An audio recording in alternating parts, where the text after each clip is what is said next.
ब्राह्मण उनको छोटा नहीं कह रहा है, ठाकुर उनको छोटा नहीं कह रहा, मैं उनको छोटा नहीं, वो खुद से कह रहे हैं कि हम दलित हैं, वो खुद से कह रहे हैं हम माँ दलित हैं। कि आपके 3 बार उत्तर प्रदेश में चीफ मिनिस्टर रही है, हजारों लाखों जाटों को, गुजरों को, ठाकुरों को, बनियों को, बामनों को आपने SC ST में फर्जी बंद कराया है। 20-20 साल लोग बन रहे हैं, 10-10 साल, 15-15 साल बन रहे हैं लोग। ब्राह्मण सिर्फ नौकरी इसलिए ना पाए, कितना भी काबिल है कि वो ब्राह्मण है। ठाकुर नौकरी इसलिए ना पाए कि वो ठाकुर है। आरक्षण जो है वो आर्थिक बुनियाद पर होना चाहिए, जाति बुनियाद पर नहीं होना चाहिए। जब से मोदी जी प्राइम मिनिस्टर बने हैं, आपने देखा होगा कि जो सबसे पीछे खड़ा हुआ व्यक्ति था, आज वो सबसे आगे खड़ा है। ब्राह्मण उनको छोटा नहीं कह रहा है, ठाकुर उनको छोटा नहीं कह रहा, मैं उनको छोटा नहीं, वो खुद से कह रहे हैं कि हम दलित हैं, वो खुद से कह रहे हैं हम माँ दलित हैं, वो खुद से कह रहे हैं हमको आरक्षण चाहिए, वो खुद से कहते हैं कि हम दलित हैं, तो ये ब्राह्मण हमें सब। भाई मुझे ये बताइए कि आपके 3 बार उत्तर प्रदेश में चीफ मिनिस्टर रही है, हजारों लाखों जाटों को, गुजरों को, ठाकुरों को, बनियों को, बामनों को आपने SC ST में फर्जी बंद कराया है। 20-20 साल लोग बन रहे हैं, 10-10 साल, 15-15 साल बन रहे हैं लोग। तो आज आप अपने आप को छोटा क्यों बता रहे हो? और ये सब कहानियां हैं। अगर आपको पानी पीने नहीं दिया जाता, आपको बैठने नहीं दिया जाता, तो आपका चीफ मिनिस्टर कैसे बनता? आपके IAS, आपके IPS, आपके वकील, आपके जज, यानी आज वो जो समाज अपने आप को पिछड़ा समाज कह रहा है, वो अगड़ों से भी अगड़ा समाज है। ब्राह्मण सिर्फ नौकरी इसलिए ना पाए, कितना भी काबिल है कि वो ब्राह्मण है। ठाकुर नौकरी इसलिए ना पाए कि वो ठाकुर है। तो मैं तो समझता नहीं कि ये इंसाफ का रास्ता है। आपके हिसाब से आरक्षण होना चाहिए कि खत्म हो जाना चाहिए? आरक्षण जो है वो आर्थिक बुनियाद पर होना चाहिए, जाति बुनियाद पर नहीं होना चाहिए, नस्ल की बुनियाद पर नहीं होना चाहिए, जात की, पिछड़े की, दलित की बुनियाद पर नहीं होना चाहिए। देखिएगा, ये योगी जी, मोदी जी का देश है।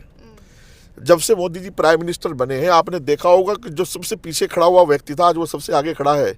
आज देश में महामहिम राष्ट्रीयपति महोदया जो हैं, वो आदिवासी समाज से आती हैं, जो इस देश ने कभी सोचा भी नहीं होगा। तो मैं नहीं समझता, और मेरा ऐसा मानना, देखिए मेरा अपना ओपिनियन है ये, मैं नहीं समझता कि जाति की बुनियाद पर या जात पात की बुनियाद पर आरक्षण हो, किसी भी डिपार्टमेंट में हो, कहीं भी हो, स्टूडेंट हो, नौकरियां हो, जो भी हो। लेकिन जो है आर्थिक बुनियाद जरूर देखना चाहिए कि ये बच्चा काबिल है, पढ़ सकता है, लेकिन पढ़ नहीं पा रहा, तो इसको जो है वो सुख सुविधाएं दी जाए। ये बच्चा जो है, या एक बात दूसरी ये भी है कि जैसा आदिवासी समाज है, उनको सरकार ने आगे लाने की जितनी कोशिशें की हैं वो की है। पिछले 70 सालों में रिजर्वेशन का जिन लोगों ने फायदा उठा करके जो पिछड़े अगड़े बन गए, वो कम से कम अब तो रिजर्वेशन छोड़ दें। IAS हैं आप, IPS हैं आप हाई कोर्ट में जज हैं, आपका बच्चा फिर भी रिजर्वेशन का फायदा उठा रहा है। ये तो अगड़ों से भी अगड़ी बात हुई ना भाई। तो इसलिए मैं समझता हूँ हम अगर चाइना से आज जो है और अमेरिका से आगे जाने की और सुपर पावर होने की बात कर रहे हैं, और फिर हम जात की और पात की बातें करते हैं, फिर भी हम आरक्षण रिजर्वेशन की बातें करते हैं। अगर हमको चाहिए, अब देखो टैलेंट किसके पास है? दलित के पास है, मुसलमान के पास है, ठाकुर के पास है, ब्राह्मण के पास है। ये ईश्वर की देन है। ये टैलेंट किसी जाति में देखकर पैदा नहीं। मैंने देखा बड़े बड़े, भाई कलाम साहब साइंटिस्ट थे, मुसलमान थे। डॉक्टर भीमराव अंबेडकर, आज से जिस समाज का बच्चा 70 साल पहले लंदन और विदेश जाकर के पढ़ करके बैरिस्टर बन करके और देश की संविधान समिति में, क्या वो समाज पिछड़ा है? वो तो अगड़ी से भी अगड़ा समाज है। मैं उनसे हाथ जोड़ के रिक्वेस्ट करता हूं कि वो सम्मानीय हैं हमारे, वो अब दलित नहीं हैं, वो सम्मानीय हैं, देश के अच्छे नागरिक हैं, पढ़े लिखे नागरिक हैं, आर्थिक स्थिति भी मजबूत है। उनके चीफ मिनिस्टर कई जगह रह चुके हैं, कई MP हैं, कई MLA हैं। जो हर समाज के पास जो स्थिति समाजों की है वो उनके पास तो मौजूद है। इसलिए वो मेरे बहन भाइयों से मैं अपील करूंगा, दलित लोगों से, कि वो अपनी नेतागिरी, जो नेता उनके नेतागिरी कर रहे हैं ना, ये UGC को लेकर, इससे बाहर निकलें, भाईचारा बना के रखें, बटे नहीं।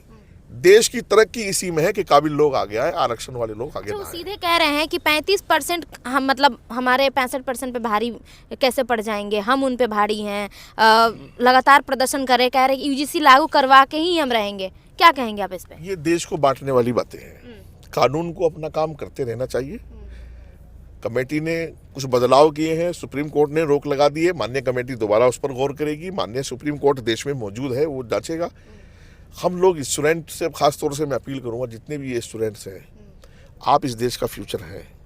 आपके माँ बाप ने बड़ी उम्मीदों के साथ अपना पेट काटकर हलाल कमाई, खून पसीने की कमाई से आपको यहाँ पढ़ने के लिए भेजा है। उनकी बहुत लंबी लंबी उम्मीदें आपसे हैं, आपके गांव की, आपके पड़ोस की, आपके शहर की, आपके ज़िले की उम्मीदें आपसे हैं, आपकी देश की उम्मीद आप हो। तो इसलिए राजनीति का रास्ता ना अपना कर, आप सिर्फ वो रास्ता अपनाएं जिससे देश बढ़े, जिससे आप बढ़े, जिससे मैं बढ़ूं और जिससे देश सुपर पावर बने। और वो रास्ता काबिलियत का, तालीम का, अच्छी शिक्षा का, कानून को सही तरीके से, संविधान को मानने का, ये रास्ता देश को आगे बढ़ाने का अपने आप। आपको क्या लगता है जो स्टूडेंट नारे लगाते हैं कि ब्राह्मणवाद से आज़ादी, क्या चाहते हैं कि ब्राह्मण देश छोड़ के चला जाए?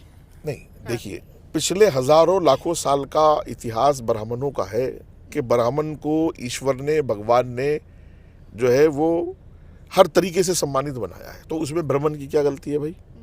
तो हजारों साल क्यों चाहिए? नहीं, हजारों साल का इतिहास जो है वो ब्राह्मणों का धार्मिक रहा है। हजारों साल का इतिहास उनका बहुत सम्मानित रहा है। ठाकुरों का राजा महाराजा रहे हैं। धर्म जो है वो पंडितों के पास था और हुकूमतें जो थी वो ठाकुरों के पास थी। मैं ये कहता हूँ जब ईश्वर ने दिया है उनको तो हम किस बात की जेलसी उनसे करेंगे, मुझे ये बताइए आप। दूसरी, इनको आज़ादी जो है ना किसी से नहीं चाहिए, इनको अपने आप से आज़ादी चाहिए। इनको अपने बुरे मन से, अपनी बुरी लतों से, अपनी बुरी आदतों से आज़ादी चाहिए। ये देश को तोड़ने वाली और नफरत वाली चीज़ों से इनको आज़ादी चाहिए, बाकी और किसी चीज़ से आज़ादी नहीं। अच्छा, आजकल गांव-गांव से एक वीडियो बहुत वायरल हो रहा है कि लोग उनसे पूछ रहे हैं, महिलाओं से, दलित समाज के जाके, कि क्या आपके घर ब्राह्मण खाने आते हैं? क्या आपके घर में घर जो पार्टी फंक्शन होता है उसमें ब्राह्मण लोग आते हैं, शामिल होते हैं? तो उनका कहना है नहीं होते हैं। तो कहीं ना कहीं ये एक भेदभाव है ना, ये भेदभाव पैदा किया जा रहा है। देखिए, मैं आज आपको एक बात बता दूं, मैं हज़ारों शादियां दलितों की अटेंड कर चुका हूं। मुझे ये बताइए, मैं अभी भी आपसे मिलने, आपसे मैं इंटरव्यू दे रहा हूं तो भी मैं बाहर जा रहा हूं दिल्ली से, 200 किलोमीटर मुझे जाना है। कम से कम 2 रिश्ते मुझे लेने हैं 10-10 मिनट की। एक जगह चाय पीनी है, एक जगह मुझे जो है कुछ थोड़ा सा नाश्ता वगैरह कुछ लेना है। किसी भी रेस्टोरेंट पर आरती रुके, मैं रुकूं, सोनू रुके, मोनू रुके, क्या ये पूछता है कि आपका कुक जो है वो ब्राह्मण है कि दलित है कि ठाकुर है? चाय बनाने वाले से आप पूछते हैं कि आप ब्राह्मण है कि दलित है, ठाकुर है? किसी चाट बनाने वाले से, किसी गोलगप्पा, इंडिया गेट पे मैं गारंटी से कहता हूँ 100 लोग अगर वहाँ खाने की चीज़ें बेच रहे हैं, उनमें से 80 दलित हैं। आज तक लोगों ने उनसे पकड़ के उनकी पहचान पूछी है?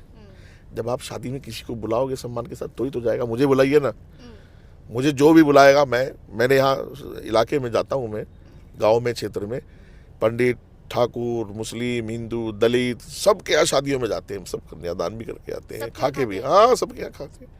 दीपावली में मेरे यहाँ सब आता है तो हम सब करते हैं। तो इसलिए मैं नहीं समझता ये भेदभाव ना, मैं खुद से कर रहा हूँ। जब मैं ये कहूँगा कि मैं पिछड़ा हूँ, मैं दलित हूँ, मेरे यहाँ आता नहीं, मुझे कोई बिठाता नहीं, तो मैं अब अपने आप से भेदभाव कर रहा हूँ। देश ने आपसे भेदभाव नहीं किया। ब्राह्मण हमारे लिए सम्मानीय है, दलित हमारे लिए सम्मानीय है, ठाकुर हमारे लिए सम्मानीय है। काबिलियत के आधार पर देश आगे बढ़ना चाहिए और बाकी सब बकवास खत्म होनी चाहिए।